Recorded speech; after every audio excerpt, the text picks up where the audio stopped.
Om Namo Bhagavate Vasudevaya. Om Namo Bhagavate Vasudevaya. Narayanam Namaskritya Naram Chaiva Narottamam Devim Saraswatim Vyasam Tato Jayam Diri Nashtaprayeshu Bhadreshu Nityam Bhagavata Sevaya Bhagavati Uttam Shloke Bhaktir Bhavati Naistiki. So continuing with the discussion on Srimad Bhagavatam, Canto 3, Chapter 21, Conversation between Swayambhuva Manu and Kardama Muni, text number 29 onwards. So Lord Vishnu, he has met Kardama Muni in the forest and he is speaking to Kardama Muni. Yata atma bhritam viryam navadha prasvishyati virya tvadiya rishya adhasyanti nyantin asatmanaha. She will bring forth 9 daughters from the seed sown in her by you, and through the daughters you beget the sages will duly beget children. So she will means Mother Devhuti. This is Lord Vishnu is telling Kardama Muni, but through your seed she will bring forth 9 daughters. Tvam cha samyag anusthaya nidesham ushattamah Mai tirtha krita shesha kriyartho mam prapatyase. With your heart cleansed by properly carrying out my command, resigning to me the fruits of all your acts, you will finally attain to me. Here the words tirthi krita shesha kriyartha are significant. Tirtha means a sanctified place where charity is given. People used to go to the places of pilgrimage and give munificently in charity. This system is still current. Well, now, if you go to some places, the pandas, they just make you give. You don't want to give charity, but they make you, force you. But some places, people also give by whatever they can afford or whatever they want to give. Therefore, the Lord said, in order to sanctify your activities and the results of your actions, you will offer everything unto me. This is also confirmed in Bhagavad Gita. Whatever you do, whatever you eat, whatever you sacrifice, the result should be given to me only. In another place in Bhagavad Gita, the Lord said, I am the enjoyer of all sacrifices, all penances, and everything done for the welfare of mankind or society. All activities, therefore, whether for the welfare of family, society, country, or humanity at large, must be performed in Krishna consciousness. So Krishna, the Lord is saying, you will do it for me. And this is the example of what Krishna is asking us to do in Bhagavad Gita. That is the instruction given by the Lord to Kardama Muni. Maharaj Yudhishthira welcomed Narad Muni. Wherever you are present, that place becomes sanctified because the Lord himself is always seated in your heart. Similarly, if we act in Krishna consciousness under the direction of the Lord and his representative, then everything is sanctified.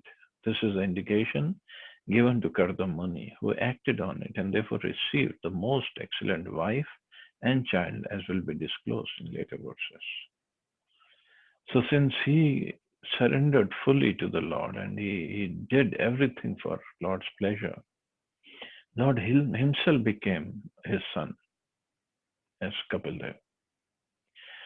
Kritva dayam cha jiveshu dattva cha bhayam atmavan mayatmanam sahajagat rakshasyatmani chapimam. Showing compassion to all living entities, you will attain self-realization. Giving assurance of safety to all, you will perceive your own self, as well as all the universes in me and myself in you. The simple process of self-realization for every living entity is described here.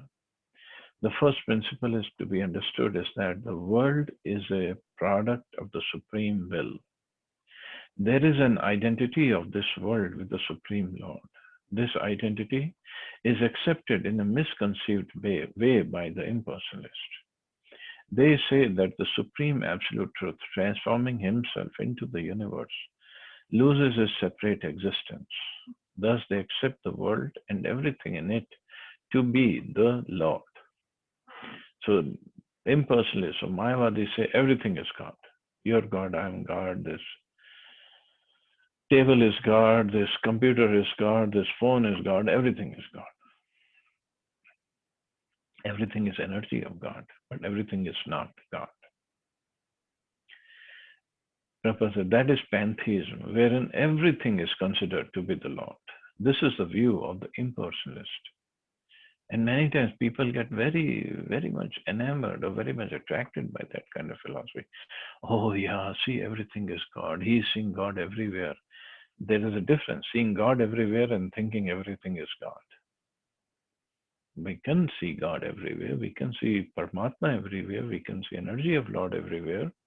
And that's a right way of seeing. Everything is related to God because everything is energy of God and everything should be used in the service of the Lord, but not that everything is Lord. If everything is God, so when the impersonalists, many impersonalists do this also, that they offer bhoga to the Lord. Of course, their aim is that once they become self-realized, they will become God. But they offer bhoga. So offering bhoga, then one can do the offering anywhere, to anything, even to computer, thinking it is God. That's not what they do. So it's sort of like vague philosophy. But Vaishnava philosophy is perfect. God, everything belongs to God, but God is God. The deity of God is not different from the Lord. So we offer bhoga to the deity.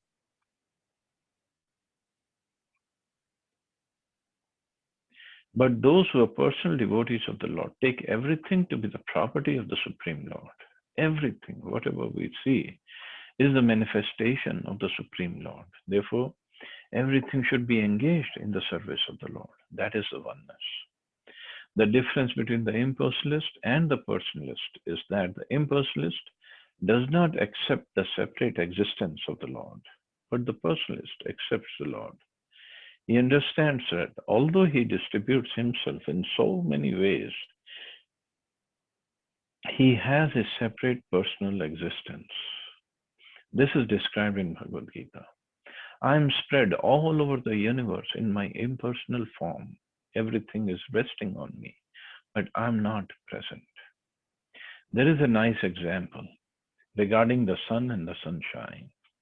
The sun, by its sunshine, is spread all over the universe, and all the planets rest on the sunshine.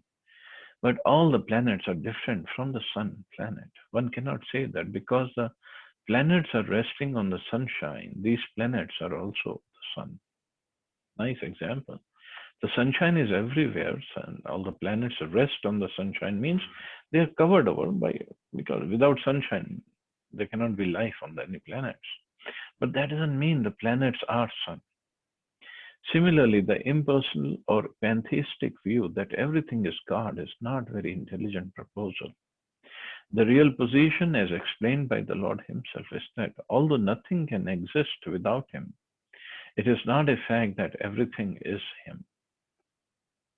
He is different from everything. So here also the Lord says, you will see everything in the world to be non-different from me. This means that everything should be considered a product of the Lord's energy, and therefore everything should be employed in the service of the Lord. One's energy should be utilized for one's self-interest. That is a perfection of the energy. So one's energy means, okay, if we look at it from our perspective, what is our energy? Our energy is, first it is the money because we have earned it by working hard. So by working hard, that energy is transformed into the money, or by our brain or the intellectual energy or physical energy is transformed into money, converted into money. So that money belongs to me because I have earned it. And then the energy is what? For parents, the energy is the kids. For anybody, the energy is his property, like a car or a house, because he has earned it. He has worked hard for it. So the idea is the money, the car, the property, the kids, they should work for the pleasure of the person. That is the real utilization of energy. Now look at it from Krishna's perspective. So whatever we have, the body we have comes from Krishna. Bhumi Rapo Analu Vayu Manobuddhirevacha. The intelligence we have comes from Krishna. The work we do, the capability comes from Krishna. Whatever we earn, whether it is car now, if you look at all the ingredients of car, everything comes from Krishna. Of the house, everything comes from Krishna. So ultimately, it's all Krishna's energy. Even the money, plants, the money comes from, the ingredient, how they make the dollar or rupees by paper. Paper comes from energy of Krishna. Or if you say gold, that also comes from Krishna. So everything should be utilized for Krishna's service. That is the perfection of energy. This is what Prabhupada is saying. This energy can be utilized for real self-interest if one is compassionate. A person in Krishna consciousness, a devotee of the Lord, is always compassionate. He is satisfied not only he himself is a devotee, but he tries to distribute the knowledge of devotional service to everyone. There are many devotees of the Lord who face many risks in distributing the devotional service of the Lord to people in general. That should be done. So the preaching, because we got this knowledge, we should be compassionate to distribute this knowledge. It's also said that a person who goes to the temple of the Lord and worships with great devotion, but who does not show sympathy to people in general or show respect to other devotees is considered to be a third-class devotee. The second-class devotee is he who is merciful and compassionate to the fallen soul. The second-class devotee is always cognizant of his position as an eternal servant of the Lord. He therefore makes friendships with devotees of the Lord, acts compassionately towards the general public in teaching them devotional service, and refuses to cooperate or associate with non-devotees. So refuses to cooperate or associate. So he doesn't associate, but he tries to give association to the people in general. As long as one is not compassionate to people in general in his devotional service to the Lord, he is a third-class devotee. The first-class devotee gives assurance to every living entity that there is no fear of this material existence. Let us live in Krishna consciousness and conquer the nescience of material existence. So the first-class devotee, actually, Prabhupada didn't go in detail here, but actually first-class devotee feels that everybody else is more advanced than he himself. So he cannot preach. It's the second-class devotees who makes friendships with the devotees of the Lord and who preaches to general public. So Prabhupada has written many places that a Mahabhagavat or a first-class devotee has to come to the level of second class to preach. Otherwise, his consciousness level is a first class. But for preaching, he has to start acting like a second-class devotee. So Prabhupada himself did that, actually. He was a Mahabhagavat, but to preach in general, and then he would call people rascals. A Mahabhagavat cannot do that. He cannot call anybody rascal. He cannot chastise anybody because he thinks everybody is greater than him. Everybody is doing more service for Krishna than he himself, and in a better way. So that person cannot call anybody rascal. But Prabhupada did that. In his purports also he did, not just in his lectures, in his commentaries he did that. So means he had to act like a second-class devotee to preach. Otherwise he couldn't have preached. It is indicated here that Karda Muni was directed by the Lord to be very compassionate and liberal in his householder life and give assurance to the people in his renounced life. A sannyasi, one in the renounced order of life, is meant to give enlightenment to the people. He should travel, going from home to enlighten. The householder, by the spell of Maya, becomes absorbed in family affairs and forgets his relationship with Krishna. If he dies in forgetfulness like the cats and dogs, then his life is spoiled. It is the duty of sannyasi, therefore, to go and awaken the forgetful souls with enlightenment of the eternal relationship with the Lord and to engage them in devotion service. A devotee should show mercy to the fallen souls and also give them the assurance of fearlessness. As soon as one becomes a devotee of the Lord, he is convinced that he is protected by the Lord. Fear itself is afraid of the Lord. Therefore, what has he to do with fearfulness? So a first-class devotee, a Mahabhagavat, he gives assurance to the people that there is nothing to be afraid of in this material world. Because first of all, everything for him is energy of Krishna. He sees Krishna's hand everywhere. He sees Paramatma in every atom. So for him, Krishna exists everywhere. So he gives assurance. And then Prabhupada says, as soon as one becomes a devotee of the Lord, he is convinced that he is protected by the Lord. Of course, Lord's protection comes in the proportion to our surrender to him. Maybe more than the real proportion, because he protects his devotees, even if the devotee has done only very little service. So Prabhupada says, fear itself is afraid of the Lord. So therefore, what he has to mean, what the devotee has to do with fearfulness, because he has the Lord with him all the time. To award fearlessness to the common man is the greatest act of charity. Some people say giving food to hungry is the greatest charity, or giving knowledge to ignorant. But Prabhupada says to award fearlessness to the common man is the greatest act of charity. And that fearlessness, like in the previous paragraph, he said, comes when somebody becomes a devotee of the Lord, because then he has full faith in the protection of the Lord. A sannyasi, or one who is in the renounced order of life, should wander from door to door, from village to village, from town to town, and from country to country, all over the world as far as he is able to travel, and enlighten the householders about Krishna consciousness.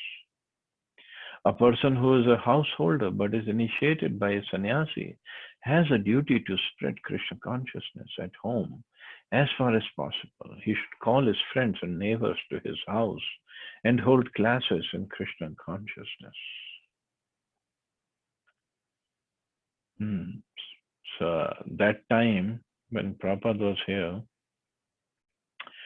there was no internet and there were no Zoom classes. So now I think he could have added that he can even call people on the internet and hold classes. That's also okay. Holding a class means chanting the holy name of Krishna and speaking from Bhagavad Gita or Srimad Bhagavatam. There are immense literatures for spreading Krishna consciousness, and it is the duty of each and every householder to learn about Krishna from a sannyasi spiritual master. There is a division of labor in the Lord's service. The householder's duty is to earn money, because the sannyasi is not supposed to earn money, but is completely dependent on the householder. The householder should earn money by business or by profession and spend at least 50% of his income to spread Krishna consciousness. 25% he can spend for his family, and 25% he should save to meet emergencies. This example was shown by Rupa Goswami, so devotees should follow it. So 50% of income, and that too, I mean, we're not saying before taxes, after taxes.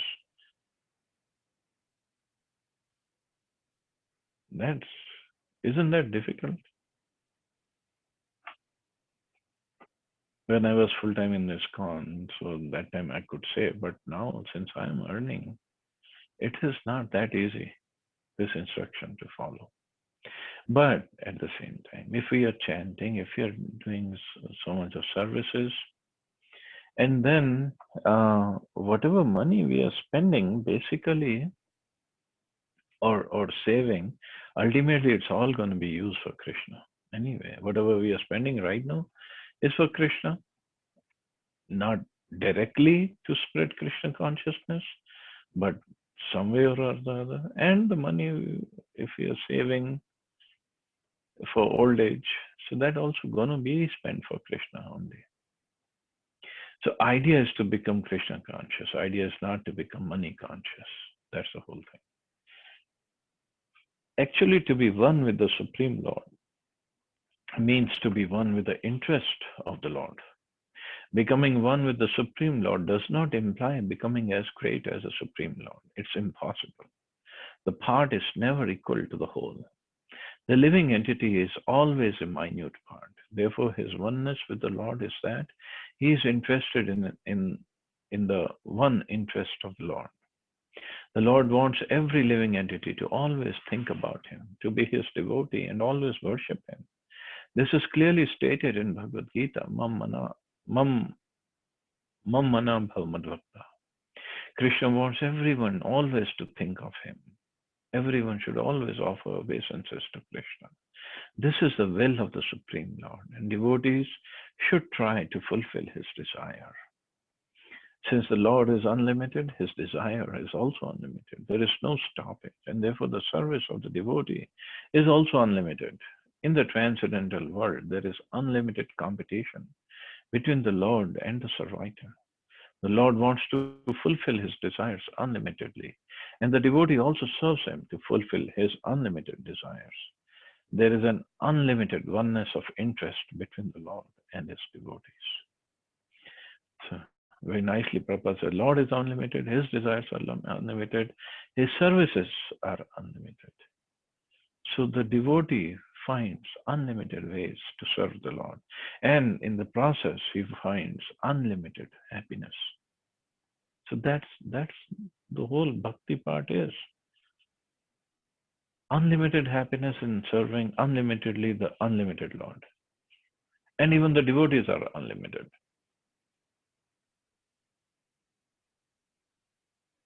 So that's all.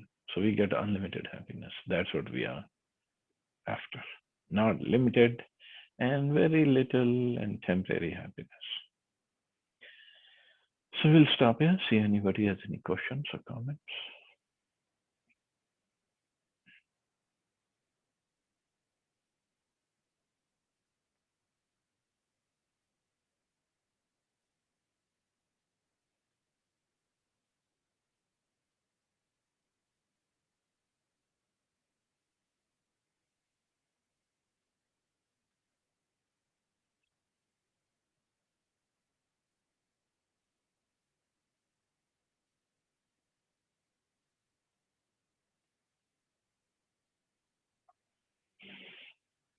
Okay, so we'll stop here. You all have a wonderful Nityanand Triyodashi. Hare Krishna.